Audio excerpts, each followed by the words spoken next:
మాఘమాసం ఎపిసోడ్ 6 శీర్షిక మాఘమాస సేవ సేవలోనే సాక్షాత్కారం ఉపశీర్షిక ఇతరుల కోసం కరిగిన మనసులోనే దేవుడు నివసిస్తాడు.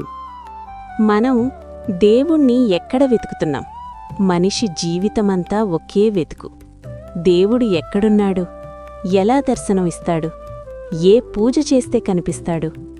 కొంతమంది ఆలయాల చుట్టూ తిరుగుతారు, కొంతమంది పూజలు, వ్రతాలు, నియమాలు పాటిస్తారు, ఇంకొంతమంది గ్రంథాలు చదువుతారు, ప్రవచనాలు వింటారు. కాని మాఘమాసం ఒక నిశ్శబ్దమైన ప్రశ్న వేస్తుంది.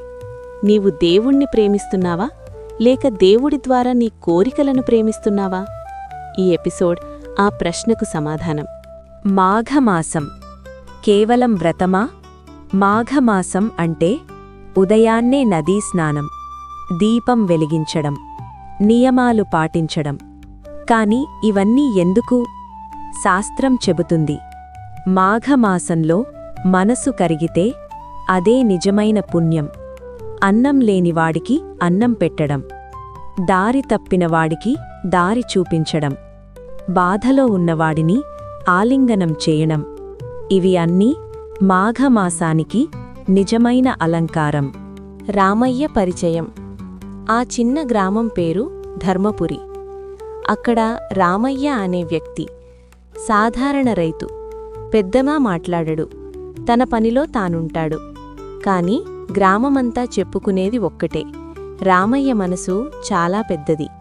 ప్రతి మాఘమాసంలో ఆలయ ప్రాంగణం శుభ్రం, వృద్ధులకు భోజనం, అనాథ పిల్లలకు బట్టలు. ఎవరూ అడగరు, ఎవరికీ చెప్పుకోడు. అతని భార్య అడిగేది, మనకే తక్కువుంది, అయినా ఇంతెందుకు? రామయ్య చిరునవ్వుతో, మన దగ్గర ఉన్నది దేవుడి ప్రసాదం, పంచితేనే నిలుస్తుంది. సేవ వెనుక భావం.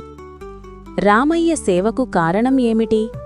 పేరు కాదు, పుణ్యం కాదు, స్వర్గం కాదు. అతను చిన్నప్పుడు చూసిన దృశ్యం. ఆకలితో ఉన్న ఒక వృద్ధుడు అన్నం కోసం విలవిల్లాడటం. అప్పుడే రామయ్య మనసులో ఒక మాట, నేనెప్పుడు ఆకలితో ఉన్నవాడిని వదలను. అదే అతని దీక్ష, అదే అతని వ్రతం. గ్రామంపై వచ్చిన విపత్తు. ఒక సంవత్సరం మాఘమాసంలో భారీ వర్షాలు, వరదలు, పంట నష్టం. గ్రామం కష్టాల్లో పడింది. చాలామంది తలుపులు మూసుకున్నారు, తమది తాము చూసుకున్నారు. కాని రామయ్య వరద నీళ్లలో నడిచాడు, వృద్ధులను కాపాడాడు, పిల్లలను భుజాలపై మూశాడు.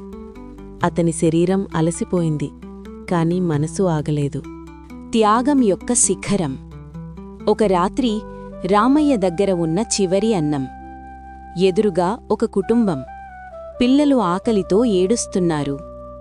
క్షణం కూడా ఆలోచించకుండా రామయ్య అన్నమిచ్చాడు. భార్య అడిగింది, మనం? అతనన్నాడు, మనకు దేవుడున్నాడు. అంతర్మథనం కల. ఆ రాత్రి రామయ్య జ్వరంతో పడిపోయాడు. అప్పుడు కల. ఒక ప్రకాశవంతమైన వెలుగు, శాంతమైన స్వరం. నన్ను నువ్వు 1000 దీపాలతో పిలవలేదు, ఒక కన్నీరు తుడిచావు, అదే నాకు దీపం. రామయ్య కళ్లలో నీళ్లు. గ్రామం మారింది. రామయ్య కోలుకున్నాడు. గ్రామస్థులు మారిపోయారు. సేవ సంఘాలు, అన్నదాన కార్యక్రమాలు, కలిసి జీవించే భావం. రామయ్య ఎక్కడా నాయకుడు కాలేదు, కాని అందరి మనసుల్లో దేవుడిగా నిలిచాడు. ముగింపు.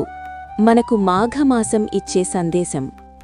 మన జీవితంలో ఒక చిన్న సహాయం, ఒక ప్రేమ మాట, ఒక చేయూత, అవి చాలు. దేవుడు ఆకాశంలో కాదు, నీ పక్కన ఉన్న మనిషిలో ఉన్నాడు. సేవే మాఘమాసం. సేవే సాధన. సేవే సాక్షాత్కారం. Friends, please subscribe, like, share and comment మన ఛానల్.